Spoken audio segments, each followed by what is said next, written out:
श्री रामचरितमानस अयोध्या कांड।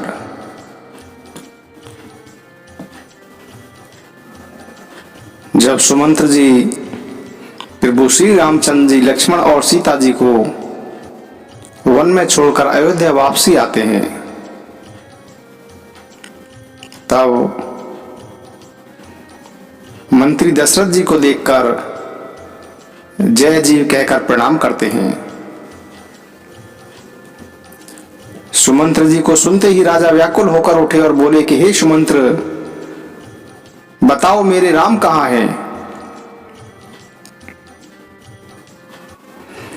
राजा ने सुमंत्र को गले से लगा लिया, मानो डूबते हुए व्यक्ति को कुछ सहारा मिल गया हो। मंत्री का स्नेह सहित अपने पास बिठाकर तथा नेत्रों में जल भरकर राजा पूछने लगे। राजा दशरथ जी सुमंत्र जी से पूछते हैं, राम कुशल कहु सखा सनेही, के रघुनाथ लकुन बैदेही, आने फेर की बनहि सिधाए, सुनत सचिव लोचन जल छाए। हे सखा, राजा दशरथ जी सुमंत्र जी से कहते हैं कि हे सखा श्री राम की कुशल कहो, बताओ श्री राम लक्ष्मण और जानकी कहां हैं? उन्हें लौटा लाए हो या वे वन को चले गए हैं? यह सुनते ही मंत्री के नेत्रों में जल भर आया। शोक से व्याकुल होकर राजा फिर पूछने लगे कि सीता राम और लक्ष्मण का संदेश कहो। श्री रामचंद्र जी के रूप गुण शील और स्वभाव को याद करके राजा हृदय में सोचने लगे और कहने लगे, राउ सुनाई दीन बनवासु, सुनी मन भयउ ने हरस हराशु, सो सुत बिचरुत गए ने प्राणा, को पापी बड़े मोहि समाना। दशरथ जी कहते हैं कि मैंने राजा होने की बात सुनाकर तथा राज्य देने की बात कहकर उन्हें वनवास दे दिया। यह सुनकर भी जिसके मन में हर्ष और विषाद नहीं हुआ, ऐसे पुत्र के बिछड़ने पर भी मेरे प्राण क्यों नहीं निकले? तब मेरे समान ही बड़ा पापी कौन होगा? हे सखा, श्री राम जानकी और लक्ष्मण जहां हैं, मुझे भी तुम वहीं पहुंचा दो, नहीं तो मैं सत्य कहता हूं कि मेरे प्राण अब निकलना ही चाहते हैं। राजा दशरथ जी मंत्री से बार बार कहते हैं कि मेरे प्रिय पुत्रों का मुझे संदेश सुनाओ। हे मित्र, तुम शीघ्र ही वह उपाय करो जिससे मैं श्री राम लक्ष्मण और सीता जी को अपनी आंखों से देख सकूं। तब सुमंत्र मंत्री धैर्यपूर्वक कोमल वाणी से कहते हैं, जाना में माराणे सावे दो के सो के भोगा, हानि लाभ प्रिय मिलन वियोगा, काल करम बस हो ही गोसाई, बारे बस राति दिवस की नाई। सुमंत्र जी कहते हैं कि हे महाराज, आप तो विद्वान और ज्ञानी हैं, आप शूरवीर तथा उत्तम धैर्यवान पुरुष हैं। आपने सदा ही साधु समाज का ही सत्संग किया है।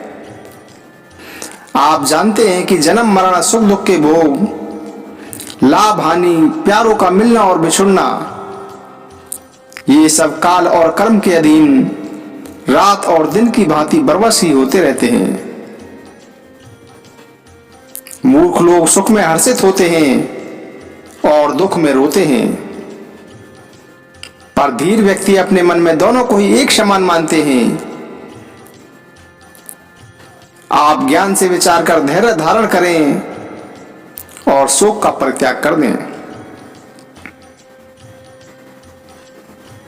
इस प्रकार सुमंत्र जी राजा दशरथ जी को समझाते हैं। प्रभु श्री रामचंद्र जी का पहला निवास स्थान तमसा के तट पर हुआ,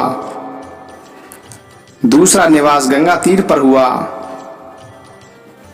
सीता जी सहित दोनों भाई उस दिन स्नान करके और जल पीकर ही रह गए।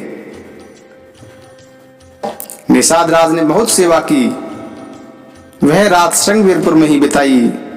दूसरे दिन सवेरा होते ही वटवृक्ष का दूध मंगवाया और उससे श्री राम लक्ष्मण ने अपने सिरों पर जटा मुकुट बनाए।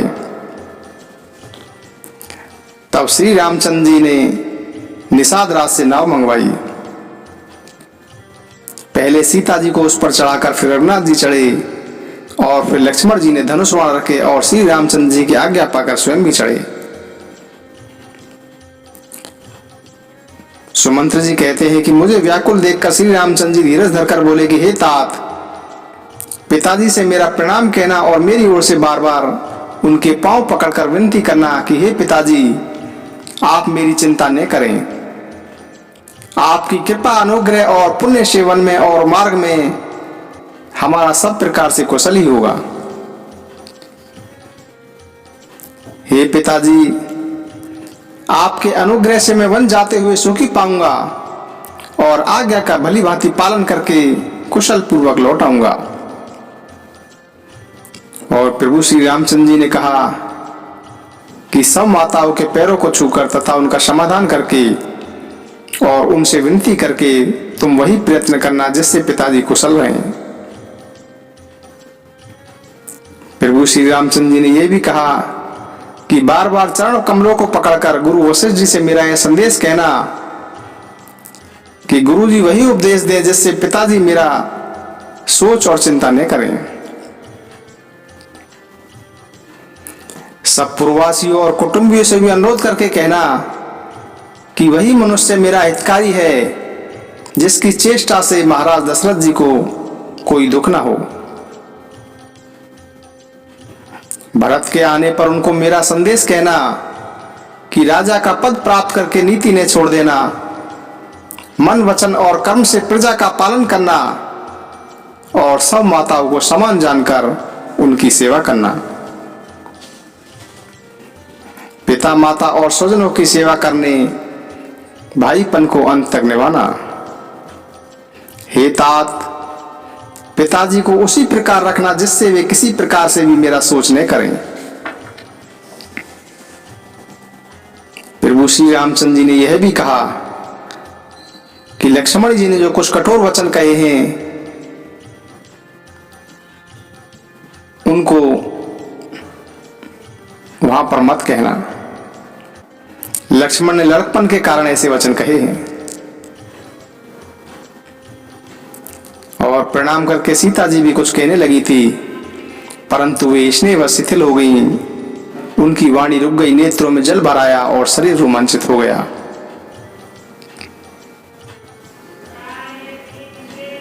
इस प्रकार सुमंत्र जी,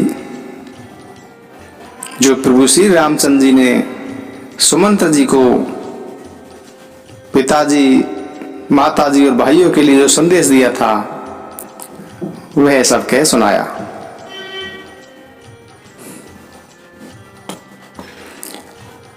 आगे प्रभु श्री रामचंद्र जी केवट से नाव मांगते हैं।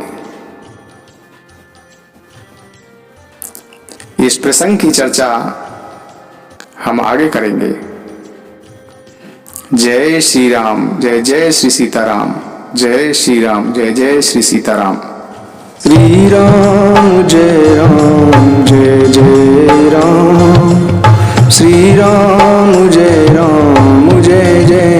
राम, श्री राम जय जय राम, श्री राम जय जय राम, श्री राम जय जय राम, प्रभु राम जय जय राम, श्री राम जय जय राम, प्रभु राम जय